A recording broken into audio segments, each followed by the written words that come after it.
Hey guys, you see me right now, calm, grounded, peaceful. But if you had met me a few years ago, I was broken, not emotionally, spiritually, mentally. I was stuck in a reality that didn't feel safe.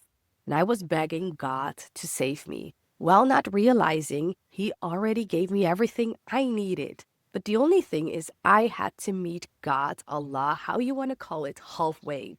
And this video isn't just my story, it's a mirror and maybe even your wake up call.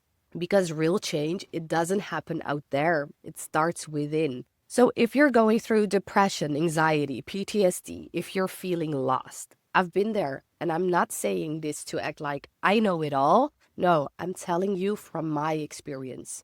You do have the power to change from the inside. And I'm not calling anyone out who's thinking now, yeah, I tried everything and it's not working. I'm just here to share my story in case it helps to believe that healing is possible, because I'm sharing from an embodied place. I wasn't always like this. I was completely unrooted, always in survival mode. I had a deep anxiety disorder and PTSD. I couldn't even feel safe in my body. I was lost and tired, soul tired. And what helped me? It started with faith, but not the kind where you give your power away and say, it's up to God, it's God's will. No, that never sat right with me. I always had a knowing, even in the darkest times, that as long as I had God with me, I will find my way. And I know many people have lost that connection, but it's still there, somewhere inside of you. And for me, the big shift came because I started realizing that God, Allah, doesn't want you to wait. He wants you to move. He wants you to co-create. And that realization is actually also something in the Quran. And it says in chapter 13, verse 11, God will not change the condition of a people unless they change their inner selves. There's so much wisdom in the books, in the Quran, where everything is now backed up with science, but it was already written. And the depth of understanding it now, it makes so much sense. And it brings me home every time. And it hit me later because I realized it's not punishment, it's empowerment, it's a call to action. And what blew my mind is how science mirrors that same truth. Quantum physics shows us that the observer affects the outcome. And in experiments, particles behave differently when watched, meaning your focus changes reality. It's all written. It was all written.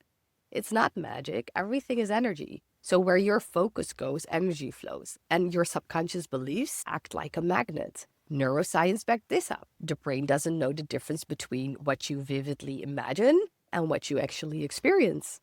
That's why athletes visualize before games. Their brain thinks it's real.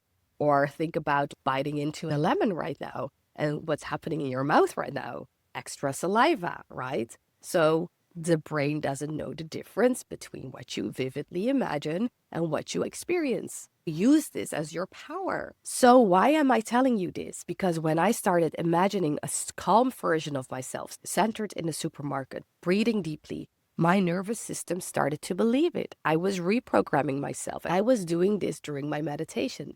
I was changing my internal wiring. That's neuroplasticity. So I also studied energy work, chakras, grounding, somatic practices. In Hinduism and Buddhism, they teach you that when your root chakra is out of balance, you don't feel safe. And that was me. And they also called it that I was experiencing my Kundalini awakening. Without intentionally activating my Kundalini, it awakened, and it was really intense to build my nervous system around this. And what I'm sharing in this video also helped me to hold that energy, that strong energy. And it's now my superpower. So in that time when I was not centered at all, when the energy was everywhere, where I was full in anxiety, I was floating, I was dissociated, I was not really in my body. So I focused on grounding, nature, breath, movement, silence. But I also prayed, not in a checklist way, like God help me, no, but deep, raw prayers where I just said, God help me, show me how, let me see the help when it comes. And it did. Help came through science, through books, through people, through stillness, through wisdom of other religions, through divine interventions. And if I closed the door to all of that just because it wasn't in a religious package, I would still be waiting. And that reminds me of the story like the man in the flood who says, God will save me, and then turns down the boat, the helicopter, the rescue crew, and later asks God with, why didn't you help me? And God replies with, I sent you all of them. And that story is real. And I hope you just wake up to that truth. So what I also did is I wrote everything down because I was just thinking, if I experience this reality where I'm totally anxious the whole time, what is it that I'm affirming? So what are my thoughts? So what I started to do, I wrote everything down. My thoughts, my fears, my limiting beliefs. It was like printing everything. So I was thinking, I'm weird. I'm not safe. I'm acting weird around people. I don't really belong anywhere. And then I started to observe this and I was like, oh, yeah, no coincidence. I'm totally in fear the whole time. Look what I'm thinking on a daily basis. And then I started to rewrite things. And this is where everything started to shift for me. I rewrote them with, I'm safe, I'm loving, I'm always coming from a good place, I am who I am. Like affirmations that really gave me some peace. So I stuck them on my walls, in the kitchen, in the bathroom, everywhere. And every time I saw it, I said it out loud. And I started to feel it in my body, how that would feel. So I was reprogramming myself the whole time until my body really started to believe it. But even more than that, I went really all in on myself because I detached fully from everything. And I mean everything. Old friendships, past jobs, roles I used to play, needing to be understood, seeking validation. I let it all go. I went all in on me. The only person I stayed close to was my mom, and she really helped me. But the rest, I really needed distance. I isolated myself, not from pain, but because I knew it was necessary. I had to be alone to hear myself, and it was not avoiding triggers, no. I needed to go all in and deep on myself to understand what happened. And the second chapter was facing triggers. So first I had to go all in on myself. And that's what I did because I know it's easy for me to run away from whatever I went through, but that was not an option in what I was experiencing. So for almost 3 years, no distractions, just me, my face, my breath, my healing. So what did I do? I visualized daily, every morning, every evening. I meditated. I rewired my brain slowly, gently through repetition and presence. I gave myself a new internal blueprint. Not fake positivity, but truthful transformation. And here is something I want you to understand clearly.